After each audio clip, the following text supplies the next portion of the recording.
वज़ीर-ए-आज़म की ज़ेरे सदारत बनी गाला में मुनहरिफ अरकान असम्बली के खिलाफ कानूनी कार्रवाई और 27 मार्च के जलसों की तैयारियों पर मुशावरत। इजलास के बाद वज़ीर-ए-आज़म से वज़ीर दाखिला शेख रशीद अहमद की भी मुलाकात होगी।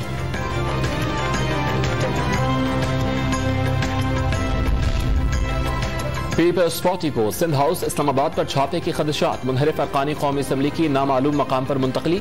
3 साबिक वज़ीर-ए-आज़म का पुलिस और इंतजामिया को सियासी अमल से दूर रहने का मशवरा। लाहौर में तहरीक इंसाफ की मुनहरिफ रुकने कौमी असम्बली वजीहा अकरम के घर के बाहर एहतजाज। खिलाड़ियों ने लोटे उठाकर हॉर्स ट्रेडिंग के खिलाफ नारे भी लगाए। नून लीग ने लॉन्ग मार्च के शेड्यूल को हतमी शक्ल दे दी। 24 मार्च को हमजा शहबाज और मरियम नवाज की क़यादत में कारवां लाहौर से रवाना होगा। 27 मार्च को इस्लामाबाद में दाखिल होगा। खैबर पख्तूनख्वा में बल्दियाती इलेक्शंस का दूसरा मरहला। अमले से बदतमीजी के इल्जाम पर इलेक्शन कमीशन का डीसी और DRO तोरगर को फौरी हटाने का हुक्म।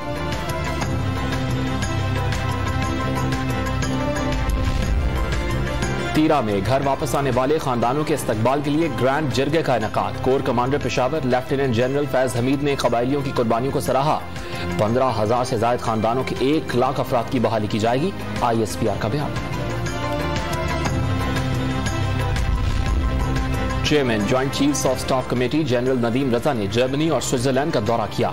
जर्मनी की दिफाई अफवाज के सरबराह से सिक्योरिटी और दिफाई ताउन को मजीद मुस्तहकम बनाने समेत पेशा वराना उमूर पर तबादला ख्याल। और रहमतों और बरकतों की रात शब बारात से पहले शहरियों की कब्रिस्तानों में आमद। प्यारों की कब्रों पर फातिहा खानी का सिलसिला जारी।